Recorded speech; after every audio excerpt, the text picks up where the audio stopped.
Quiebre Radio.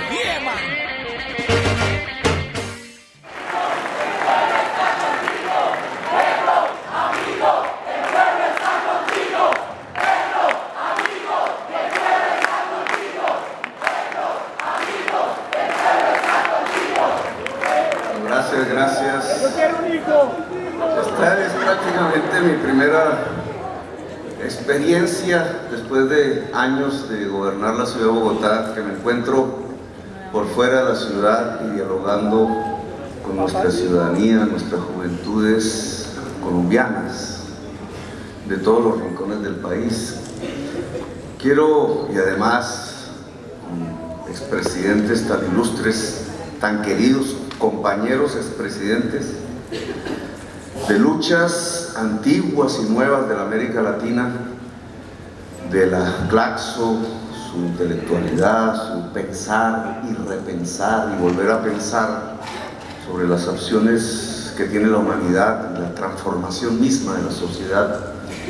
Y no es fácil en breves instantes, momentos, poder transmitir lo que en mi opinión hoy nos tocaría a nosotros hacer, un testimonio. Transmitir un testimonio que tiene que ser evaluado, pensado, sistematizado, escrito, que aún no lo hacemos.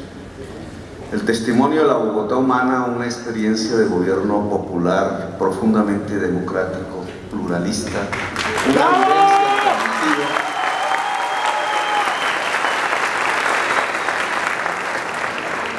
Siendo muy joven, le escuché a alguien que ya no nos acompaña en esos momentos de rebeldía armada,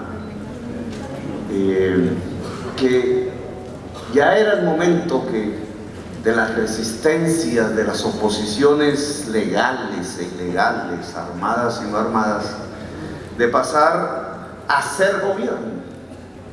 Un gobierno de mayorías, decía él. Ser gobierno es la fase que sigue en el proyecto democrático en Colombia, y yo no imaginaba que, pasadas unas experiencias de gobiernos alternativos que reconocemos y sobre cuyas experiencias hemos construido, me iba a tocar a mí la intensa experiencia de ser gobierno en la capital de Colombia, 8 millones de habitantes viviendo y vibrando instantes intensos, multicolores, le decía yo, de esa democracia agredida que corrimos por estos 4 años. ¿Cómo brindar un testimonio de ello? Brevemente, y sabiendo que aquí nos congrega la academia, el pensar, el reflexionar, que es absolutamente imprescindible para guiar la acción política. La acción política pragmática, ciega, no sirve para nada. Siempre he creído que la acción política tiene que ser guiada por algún tipo de reflexión, de teoría, de sistema, le podrían llamar ideología, pero que la acción política no puede ser ciega si quiere generar una claridad en un sistema, en una sociedad que está ansiosa de alternativas, de esperanzas. Nosotros decidimos abordar a profundidad la tarea de luchar contra la segregación social. Un acumulado de luchas sociales nos acompañaban en ese esfuerzo. Bogotá era una ciudad que en el año 2003 tenía el 50% de su población en la pobreza y en la 4ª parte en la extrema pobreza. Hoy entregamos la ciudad con una pobreza del 8% y una extrema pobreza del 0,9%. Lo que ha transcurrido en esta década larga es una revolución social, pero es una revolución social que ancla sobre 2 pilares que pueden ser enclenques, y por eso quiero transmitir ese testimonio. El uno, un auge económico nacional que se centra sobre la producción de petróleo y carbón, la economía extractiva, la economía fósil, las materias primas del calentamiento global, lo que está matando la vida en el planeta.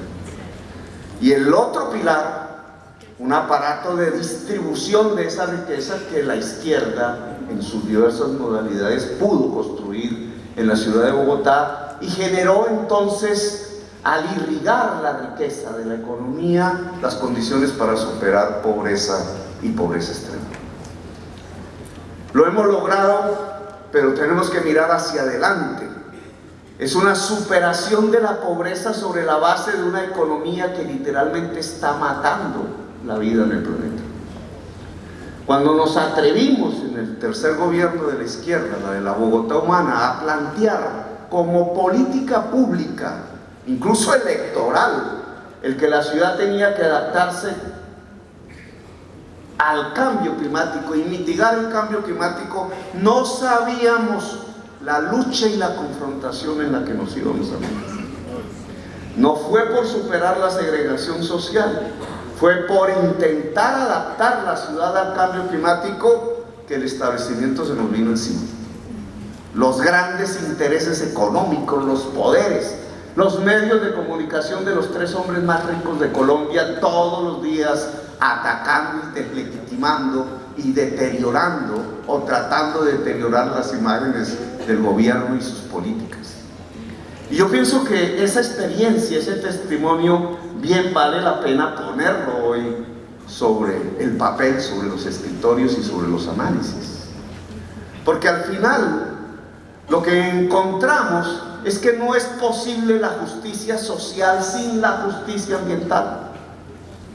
Que no es posible adaptar una ciudad al cambio climático sin ordenar el territorio alrededor del agua, sin mitigar los riesgos para la vida de poblaciones que las que más arriesgan son precisamente las más pobres, porque los mecanismos del mercado inmobiliario han llevado a los pobres a vivir donde se mueren y han llevado a vivir a los más poderosos en donde menos riesgos hay.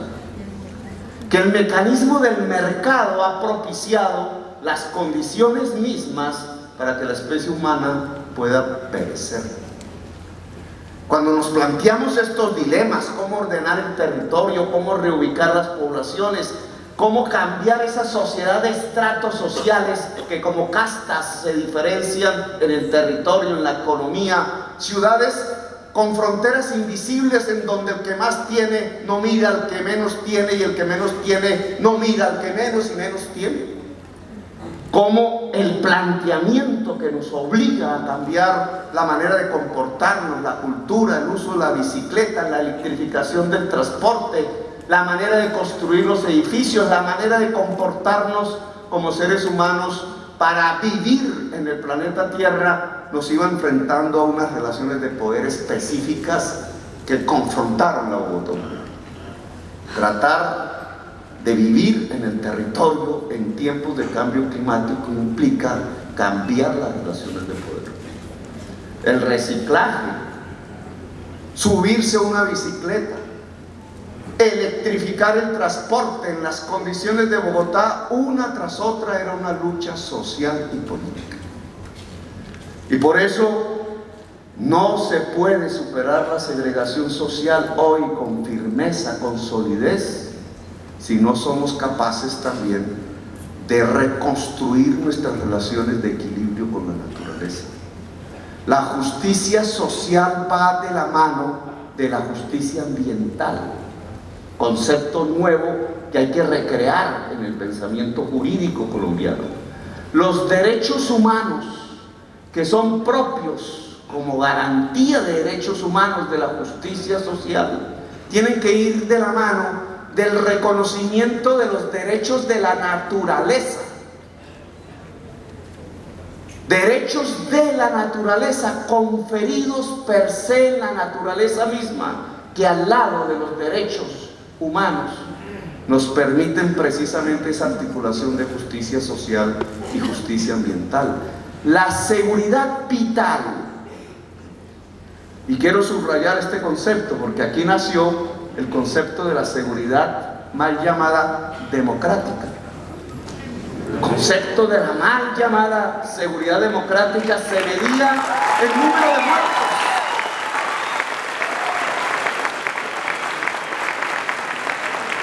¿Cuántos matasteis una medalla. Y si son más, otra medalla. Y si son más, otra medalla, hasta que llenaron el país de cosas comunes.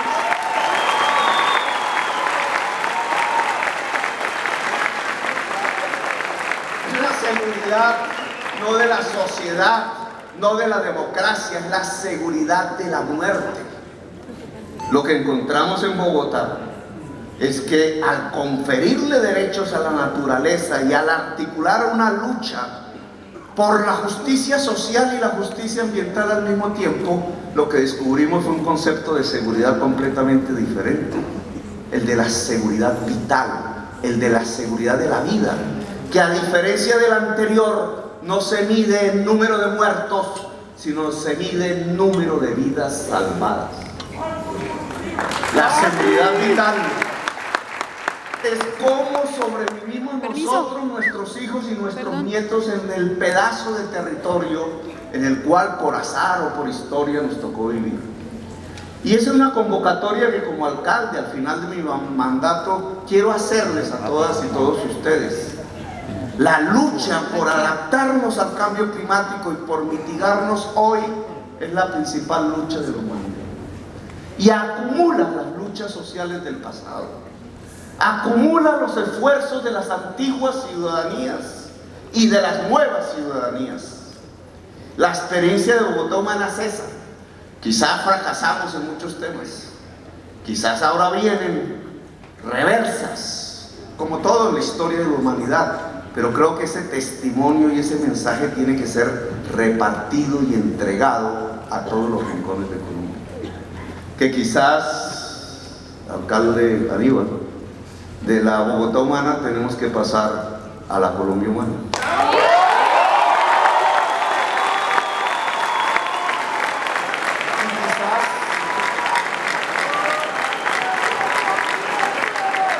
Este repensar de nuevos discursos, de nuevas maneras de tratar el planeta, la cultura, la humanidad, la sociedad, el agua y el territorio, bien nos puede plantear una alternativa a un modelo que basado sobre el carbón y el petróleo, que basado sobre la destrucción del territorio, que basado sobre la destrucción de los seres humanos, que esclavizado por la codicia como eje motor de la acción política e incluso del Estado, nos puede conducir a la destrucción como sociedad.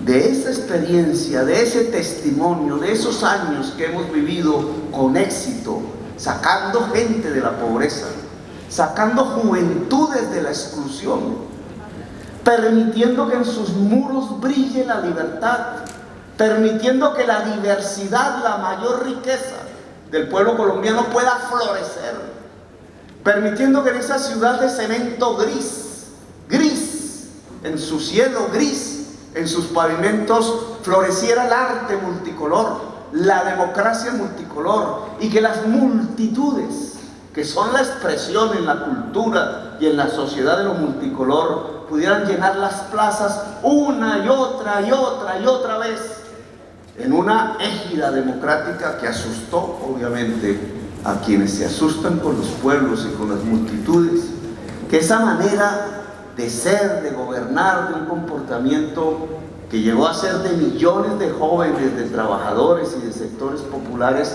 allá en el centro del país, pueda ser un testimonio que a través de mi boca, de los funcionarios aquí presentes, de las experiencias, de los libros que hay que escribir, de las discusiones que hay que librar, de las nuevas luchas sociales que nos esperan, pueda ser el testimonio de cómo se puede construir un país lejos de la guerra, en la paz e intensamente democrático. Gracias, muy amables.